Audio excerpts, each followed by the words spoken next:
bishaaro dhammaan bulshooyinka Soomaaliyeed ee ku dhaqan magaalada Hamburg iyo nawaaxigeeda waxaa la ogeysiinayaa in maanta laga furay dukaan cusub oo lagu magacaabo Somal Shop. Somal Shop waxaa idin furtay dhalinyaro Soomaaliyeed oo ku nool magaalada Hamburg ayuu ka jawaabaya baahida weyn ee loo qabo dukaan Soomaaliyeed. Wuxuu idin hayaa dukaanka wuxuu idin hayaa wax kasta oo ugu baahan tihiin dukaamada kale sida burka, bariiska, baastada, caanaha, saliida iyo maxay cabitaanka, koobabka, sadka cabitaanka lagu cabo, xalwada, wax kasta oo ugu baahan tihiin Soomaali waa garanaysiin dukaan Soomaali. markaan waxaa la kulanay oo information naga siiyay dukaanka mid kamid ah milkiilayaasha dukaanka oo lagu magacaabo Cabdiraxmaan Cali Maxamuud. Cabdiraxmaan Cali Maxamuud markuu hore isku soo dhawo YouTube channelka iyo maxay tahay adigoo la wadaaga bulshada iyo waxa weeysan. ما شاء الله مركو الحمد لله والصلاة والسلام على أشرف الأنبياء والمرسلين سيدنا محمد وعلى آله وصحبه وسلم. أما بعد مقعد أبو عبد الرحمن علي محمود نسوي شيء عباس وحنا كمل هاي ملكياش أما مولياش أما هرد كان سيد كان صوب واحد لنا عباس عاد يوتيوبر كيسة يدمر بالشوين تكون ربع سولو هذا كوركستي كامفر ما شاء الله waxaan u bishaareyna dhammaan bulshooyinka Soomaaliyeed ku dhaqan wadankan Jarmalka gaar ahaan magaalada Hamburg iyo nawaaxigeeda inaan xaafadda Hamburg idinka furnay meherad ganacsiyeedkii aad marar badan sanado badan aad ku taamayseen taasoo aad jeclaydeen inaad ka heshaan agab kaste iyo adeeg kaste oo u baahdeen taasoo isku diyaarinay wax kasta oo magaranaysa aad filayseen iyo waxyaabo badan oo idinka maqan taasoo idin raacayaan shaqado u tababaran una khibradaysan idinku shaqayn doonaan markasta iyo goorkasta gacmo furan iyo qalbi furan ما شاء الله سولو هذا مرة مرستاح sidoo kale markaan waxaa la kulnaa asigana mid kamid ah milkiilayaasha dukaanka cusub ee laga furay magaalada Hamburg oo lagu magacaabo Liibandon markuu hore isku soo dhawo YouTube channelka Cabas Cade. بسم الله الرحمن الرحيم الحمد لله رب العالمين والصلاة والسلام على أشرف الأنبياء والمرسلين سيدنا ونبينا وحبيبنا محمد. أما بعد السلام عليكم ورحمة الله تعالى وبركاته. آدي أدبز من ستاولا المكدو هاي يوتيوب كعباس عده. liban maxaa ugu tala gasheen Soomaalida deegaanka Hamburg iyo nawaaxigiisa. بسم الله الرحمن الرحيم وسؤال دون أحسن كل محل الرضاعي جناحسن جوانوا جناحس عصب waxaan rabnaa insha Allah inaan la tartano ajaanibka degan magaalada Hamburg gaar ahaan degmada Hamburg kulli waxa weeyaan Soomaalidu way ku cusub tahay ganacsiga waxa jira hal dukaan oo kale oo wiil Soomaaliyeed leeyahay iyo meherad kale oo wiil Soomaaliyeed leeyihiin kulli taasna waxay cadeyn u tahay insha Allah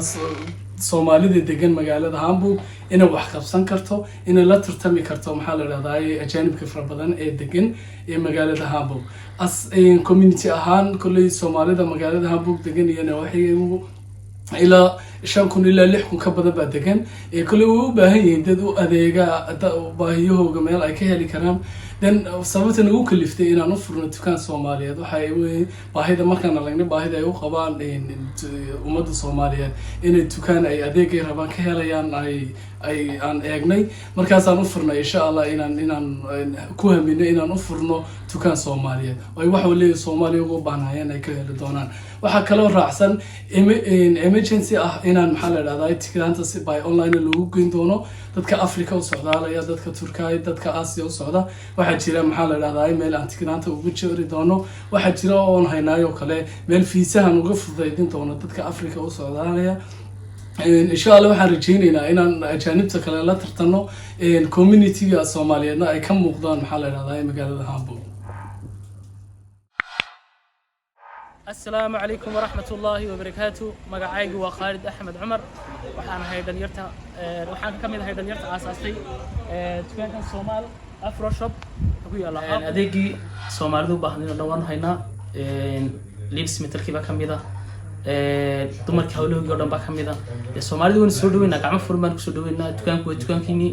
inaan furnay waxaan ku dadaalnaa inaan nigina shaqeyno soo dhawaadana wax walba aan haynaa ma sha Allah dukaanka dad saabtan alaab kasta taala soo dhawaadana walaalaha Soomaaliyeed Hamburg ku nool iyo nawaaxigeeda.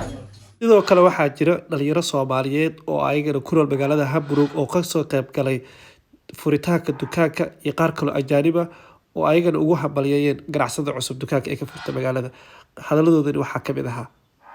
ku soo dhawo YouTube channelka Cabas Cade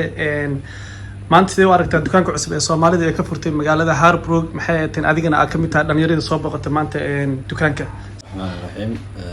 marka hore waxaan salaamayaa ummadda Soomaaliyeed gaar ahaan ummadda ku dhaqan magaaladeennan Hamburg gaar ahaan Harbrook xaafadan Harbrook waxaanan mahadnaqayaa dhalinyarta dukaanka furtay waxaan leeyahay Ilaahay ni barakeeyo insha Allah kuwii ka macaashana Allah inaga yeelo run ahaantii waxaan dareemaynaa inaan deegaan noqono intaan Soomaali nahay inaan deegaan noqonaan dareemaynaa sababtoo ah meeshaad meherada ka furato deegaan baad ka noqotay hadda kadib awalka hore inaan marti ahayn baan ahayn sababtoo ah dhawaan bay dadka Soomaalidu halkan soo wada galeen wadamada kale jaarkeena Soomaalidu meherado badan bay ku leeyihiin hase ahaatee magaalooyin kale Jarmalka meheradu waxay ku leeyihiin Soomaalidu meherado ku leeyihiin laakiin magaaladeena baa hadda meheradu 3 meheradood ka furmeen Soomaali leedahay bogaadinaya ma sha Allah Ilaahay noo barakeeyo xarjeenaya inta in ka badan inay noo sii socoto haduu Ilaahay dhaado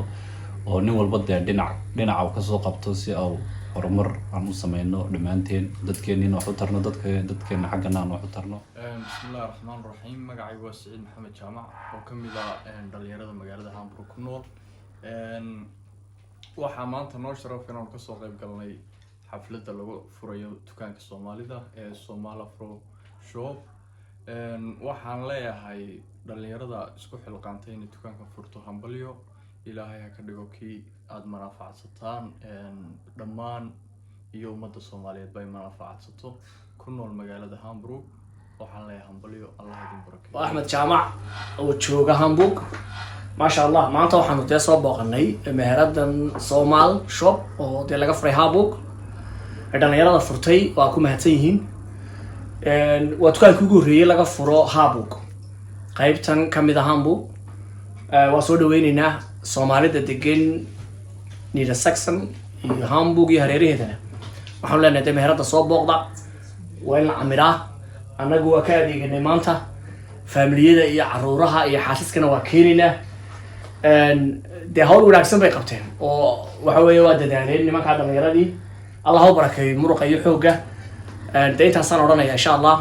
waana soo dhaweynaynaa meeradan waana ku xidhnaanaa insha Allah ka muuqda Sharmaarke oo ah wiil dhalinyaro ah oo ku nool magaalada Hamburg Sharmaarke wuxuu cabirayaa maanta dareenkiisa ku aadan maxay teen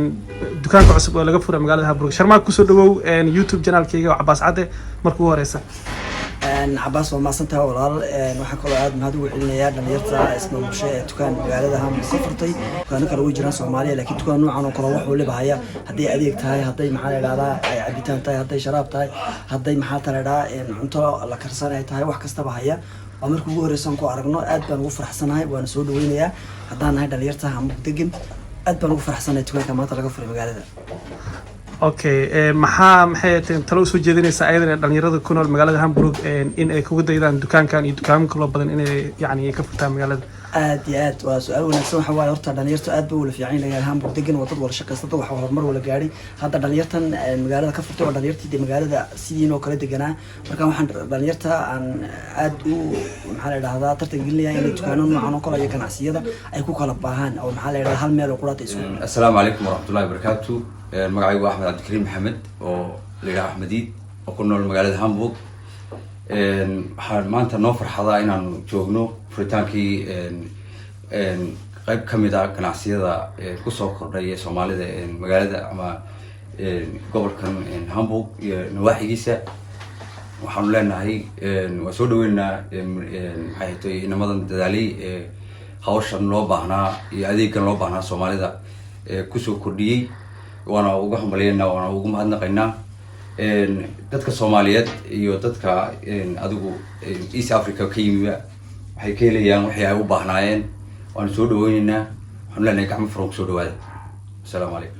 Assalamu alaikum erstmal ich möchte gerne heute